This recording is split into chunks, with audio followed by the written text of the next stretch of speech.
নমস্কার বন্ধুরা। আজকের ভিডিওতে দেখাবো যারা পরিযায়ী শ্রমিক আছেন তারা কিভাবে কর্মসাথী প্রকল্পে নাম নথিভুক্ত করবেন বা অনলাইনে আবেদন করবেন। যারা কাজের সূত্রে বাইরে আছেন বা বাইরে কাজ করছেন তারা এই প্রকল্পের জন্য নাম নথিভুক্ত করতে পারবেন। আর আমি অনির্বাণ, আমার ইউটিউব চ্যানেল রয় টেকটিক্সে আপনাদের সবাইকে স্বাগত। তো চলুন ভিডিওটা শুরু করা যাক। কর্মসাথী প্রকল্পে পরিযায়ী শ্রমিক হিসাবে নাম নথিভুক্ত করার জন্য আপনাকে মোবাইল বা ডেস্কটপের গুগল ক্রোম ব্রাউজারটি ওপেন করে নিতে হবে এবং সার্চ বক্সে এসে টাইপ করতে হবে কর্মসাথী। কর্মসাথী বলে টাইপ করলে আপনার সামনে যে প্রথম লিঙ্কটি আসবে এই লিঙ্কে ক্লিক করবেন। করার পরে আপনার সামনে এরকম একটি ড্যাশবোর্ড ওপেন হয়ে যাবে। আর এই পেজের লিঙ্ক ভিডিও ডেসক্রিপশন বক্সে দিয়ে দেবো, আপনারা চেক আউট করে এ পেজে আসতে পারেন। এ পেজে আসার পরে সাইন আপ এই অপশানে ক্লিক করবেন। করার পরে অ্যাপ্লিকেশন সাইন আপ এই অপশানে ক্লিক করবেন। তারপর এখানে মোবাইল নাম্বারটি বসিয়ে দেবেন। তারপর জেনারেট ওটিপি অপশানে ক্লিক করে ওটিপিটি বসিয়ে ভ্যালিডেট অপশানে ক্লিক করবেন। তারপরে অ্যাকাউন্টটাকে রেজিস্টার করে নেবেন। করার পরে লগ ইন করার জন্য আপনাকে লগ ইন অপশানে ক্লিক করতে হবে। তারপরে এখানে লগ ইন অ্যাজ সিলেক্টেড জায়গায় আপনাকে বেনিফিটারি এই অপশানে ক্লিক করতে হবে। তারপর এখানে ইউজার নেমের জায়গায় আপনার মোবাইল নাম্বারটি বসাতে হবে। তারপরে জেনারেট ওটিপি অপশানে ক্লিক করে ওটিপিটি বসিয়ে অ্যাকাউন্টটা লগ ইন করে নিতে হবে। তারপর এখানে রেজিস্টার ইয়োর সেলফ এই অপশানে ক্লিক করবেন। করার পরে তারপর আপনার সামনে এরকম একটি পার্সোনাল ডিটেলসের পেজ ওপেন হয়ে যাবে। এখানে এসে প্রথমে এখানে আপনার নামটি বসিয়ে দেবেন, তারপরে মোবাইল নাম্বারটি বসিয়ে দেবেন, তারপর ফাদার নেম অথবা হাজব্যান্ড নেম যেটি রেজিস্টারের সময় বসিয়ে রেখেছেন সেটি বসিয়ে দেবেন। সিলেক্ট করে সে নামটি এখানে বসিয়ে দেবেন। তারপর এখানে জেন্ডারটি সিলেক্ট করে নেবেন। তারপর রিলিজন কি আছে ড্রপডাউন মেনুতে সিলেক্ট করে সেটি বসিয়ে দেবেন। তারপর কাস্ট কি আপনার সেইটি এখান থেকে বসিয়ে দেবেন ড্রপডাউন মেনুতে সিলেক্ট করে। তারপরে ডেট অফ বার্থ কি আছে সেটি এখানে বসিয়ে দেবেন। তারপর এমার্জেন্সি ফোন নাম্বার বাড়ি অল্টারনেটিভ কারোর নাম্বার একটা দিয়ে দিতে পারেন। তারপরে আধার কার্ড নাম্বারটি এখানে বসিয়ে দেবেন। যেতে রেশন কার্ড টাইপটা এখানে সিলেক্ট করে নেবেন, পিএইচএইচ না RKSY1 না RKSY2 যেটি হবে সেটি এখান থেকে সিলেক্ট করে নেবেন। তারপর এখানে রেশন কার্ড নাম্বারটি বসিয়ে দেবেন। বসানোর পরে এখানে আপনার ভোটার কার্ড নাম্বারটি বসিয়ে দেবেন। দুইতে পার্মানেন্ট অ্যাড্রেস, তো প্রথমে এখানে আপনার ডিস্ট্রিক্টটি সিলেক্ট করে নেবেন ড্রপডাউন মেনুতে ক্লিক করে। তারপর সাব ডিভিশন কি আছে এখানে ড্রপডাউন মেনুতে সিলেক্ট করে বসিয়ে দেবেন। তারপর এখান থেকে ব্লক না মিউনিসিপ্যাল এলাকা না কর্পোরেশন যেটি হবে সেটি এখান থেকে সিলেক্ট করে নেবেন। করার পরে সেই তারপরে এখানে যেটি সিলেক্ট করবেন সেটি এখান থেকে সিলেক্ট করে নেবেন। ব্লক যদি সিলেক্ট করে থাকেন তাহলে ব্লকটা এখানে বসিয়ে দেবেন। তারপরে ওয়ার্ড কি আছে সেটি এখান থেকে বসিয়ে দেবেন। তারপরে গ্রাম পঞ্চায়েত কি আছে সেটি এখান থেকে বসিয়ে দেবেন এবং পুলিশ স্টেশন কি আছে সেটি এখান থেকে সিলেক্ট করে নেবেন। করার পরে নিচের দিকে একটু স্ক্রল ডাউন করবেন। তারপরে এখানে আপনার পিনকোডটি বসিয়ে দেবেন এবং পার্মানেন্ট অ্যাড্রেস যেটি আছে সেটি এ বক্সে বসিয়ে দেবেন। বসানোর পরে সেভ এন্ড নেক্সট অপশানে ক্লিক করবেন। 3 নম্বরে work place of address any 1 ABCD, মানে এখানে আপনার ABCDর মধ্যে যে কোনো একটি ওয়ার্ক অ্যাড্রেস টাইপ সিলেক্ট করতে হবে। তো প্রথমে যেটি আছে for applicant currently work outside West Bengal but within this country, মানে আপনি কাজের সূত্রে পশ্চিমবঙ্গের বাইরে আছেন এবং ইন্ডিয়ার মধ্যেই আছেন। যদি সেটা হয়ে থাকে তাহলে এই অপশানে ক্লিক করবেন। আর যদি বিতে হয় সেক্ষেত্রে আপনার for applicant currently working outside India, মানে আপনি এখন ইন্ডিয়ার বাইরে কাজ করছেন যদি হয়ে থাকে তাহলে আপনি বি সিলেক্ট করতে পারেন। আর যদি সি হয় সেক্ষেত্রে আপনার কি হবে for applicant willing to relocate outside West Bengal but within this country, মানে আপনি চিন্তা ভাবনা করছেন যে বাইরে ওয়েস্ট বেঙ্গলের বাইরে আপনি কাজের সূত্রে যাবেন, সেক্ষেত্রে সিটা সিলেক্ট করতে পারেন।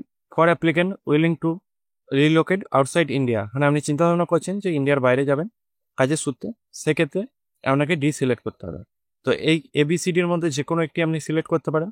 তারপরে যেটি সিলেক্ট করবেন সেটা ফিল আপ করে দেবেন। তো প্রথমে এখানে আপনার ইন্ডিয়া অটোমেটিক বসে হবে। তারপর স্টেটটা অটোমেটিক সিলেক্ট করে বসে দেবেন। তারপর পুলিশ স্টেশন কি আছে সেটি এখান থেকে বসে দেবেন। আর এটি অবশ্যই কোন স্টেটে কাজ করছেন সেই অনুযায়ী বসাবেন। যদি আপনি আদার্স, যেমন আপনি যদি উড়িষ্যায় কাজ করেন সেক্ষেত্রে উড়িষ্যার যে পুলিশ স্টেশন আন্ডারে আপনি কাজ করছেন সেই স্টেশনের নাম বসিয়ে দেবেন। যদি আপনি ওয়েস্ট বেঙ্গলে কাজ করেন সেক্ষেত্রে এখানে সেই পুলিশ স্টেশনের নামটি বসিয়ে দেবেন যে আন্ডারে কাজ করছেন। তারপর বাকি BCD এগুলো কিছু ফিল আপ করার প্রয়োজন নেই। তারপরে পড়েতে টাইপ অফ ওয়ার্ক অথবা জব, টাইপ অফ ওয়ার্ক কী ধরনের কাজ করেন আপনি সেটি এখান থেকে সিলেক্ট করে নেবেন ড্রপডাউন মেনুতে ক্লিক করে। এগ্রিকালচার না কনস্ট্রাকশন না ডোমেস্টিক হেল্প ইলেকট্রিশিয়ান, যে হেলথ কেয়ার হসপিটালিটি যে রকমের কাজ করেন আপনি সেটি এখান থেকে সিলেক্ট করে নেবেন। করার পরে যদি এর মধ্যে কোনো নাম না থাকে সেক্ষেত্রে আদার্স অপশানে ক্লিক করে আপনি যে টাইপের কাজ করেন সেটি এখানে বসিয়ে দেবেন।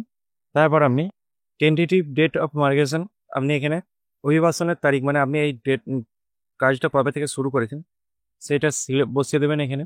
তারপর টেন্টেটিভ ডেলি ওয়েক্স আপনি কত টাকা পরিশ্রম পান সেটি এখান থেকে বসিয়ে দেবেন, মানে আপনি কত টাকার বেতন পান সেটি এখানে বসিয়ে দেবেন। বসানোর পরে 5 এমপ্লয় বাই সেলফ এজেন্ট অথবা আদার পার্সন। তো আপনি কাজে যে নিযুক্ত হয়েছেন সেটি কার মাধ্যমে হয়েছে সেটি এখান থেকে সিলেক্ট করতে হবে।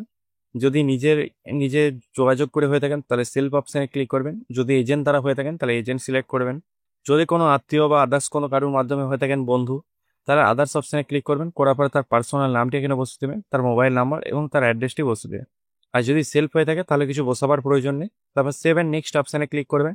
তারপর আপনার সামনে একটি ডিক্লারেশন আসবে, এই টার্ম অ্যান্ড কন্ডিশন বক্সে অ্যাকসেপ্ট করবেন, করার পরে generate and save previous register number এই অপশানে ক্লিক করবেন। এরপর আপনার সামনে একটা এমভিআইএন নাম্বার জেনারেট হয়ে যাবে। এরপরে আপনারা নেক্সট অপশানে ক্লিক করবেন। তারপরে এখানে আপনাকে ব্যাংক অ্যাকাউন্ট নাম্বার বসাতে হবে, তার জন্য এখানে ব্যাংক যেটি আছে সেটি এখান থেকে সিলেক্ট করে নেবেন। তো তারপর এখানে আপনার ব্রাঞ্চ নেমটি বসিয়ে দেবেন এবং তারপর আইএফসি কোডটি এখানে বসিয়ে দেবেন এবং অ্যাকাউন্ট নাম্বারটি এখানে বসিয়ে দেবেন। অবশ্যই এগুলো কিন্তু ঠিক করে বসাবেন। তারপরে নমিনি ডিটেলস, মানে আপনি এখানে যাকে নমিনি করতে চান তার নামটি এখানে বসিয়ে দেবেন, তার সঙ্গে আপনার কি রিলেশনশিপ আছে সেটি এখানে বসিয়ে দেবেন। তারপর নমিনি আধার কার্ডটি বসিয়ে দেবেন এবং মোবাইল নাম্বারটি বসিয়ে দেবেন। তারপর সেভ অ্যান্ড নেক্সট অপশানে ক্লিক করবেন। ইজ ফ্যামিলি নয়তে অ্যাপ্লিক্যান্ট ফ্যামিলি ডিটেলস, এখানে যদি আপনার ফ্যামিলি থেকে থাকে তাহলে ইয়েস অপশানে ক্লিক করবেন, যদি না থাকে তাহলে নো অপশানে ক্লিক করে দেবেন। ইয়েস করার পরে এখানে আপনার মেম্বার কতজন আছেন সেটি মেম্বারের নামটি এখানে বসাবেন। তারপরে এই বক্সে আপনার জেন্ডারটি সিলেক্ট করে নেবেন সেই মেম্বারের, তারপরে এজ তার বসিয়ে দেবেন এবং তার আধার কার্ডে বসিয়ে অ্যাড অপশানে ক্লিক করবেন। এরকম টাইপে আপনার যতজন মেম্বার আছে বাড়িতে সেই সমস্ত সদস্যর নামটি এখানে বসিয়ে দেবেন। তারপরে সেভ অ্যান্ড নেক্সট অপশানে ক্লিক করবেন।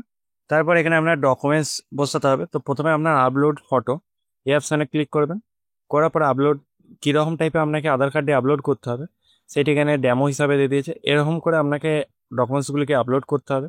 তো সবগুলিকে আপনাকে পিডিএফ ফরম্যাটে আপলোড করতে হবে এবং 500 কেবির মধ্যে সবকটি ফরম্যাটের সাইজ হতে হবে।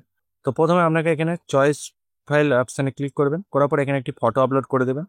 তারপর এখানে আধার কার্ডে এরকম টাইপে আপলোড করে দেবেন, তারপর পাসবুকটা আপলোড করে দেবেন। আপলোড অ্যাপ্লিকেশন ফর্ম, এই ফর্ম কোথায় পাবেন? এই ফর্ম রিলেটেড ভিডিও আমি অলরেডি বানিয়ে দিয়েছি, সেই ফর্মটাকে আপনারা ডাউনলোড করে ফিল আপ করে স্ক্যান করে 500 কেবির মধ্যে আপলোড করে দেবেন। তারপরে এখানে আপলোড পাসপোর্ট, যদি পাসপোর্ট থাকে তাহলে আপলোড করবেন, নাহলে করার প্রয়োজন নেই। তারপর আপলোড ভোটার কার্ড, অবশ্যই কিন্তু এই সবকটা আপনাকে আপলোড করতে হবে। তারপর টার্ম অ্যান্ড কন্ডিশন বক্সে অ্যাকসেপ্ট করবেন, তারপরে সেভ অ্যান্ড ড্রাফট এই অপশানে ক্লিক করবেন। আপনারা যদি চান যে সমস্ত কিছু একবার চেক করে নিতে তাহলে প্রিভিউ অপশানে ক্লিক করে আপনারা সেটা চেক করে নিতে পারেন। তারপরে সেভ অ্যান্ড ড্রাফট অপশানে ক্লিক করবেন, তারপর ফাইনাল সাবমিট এই অপশানে ক্লিক করবেন।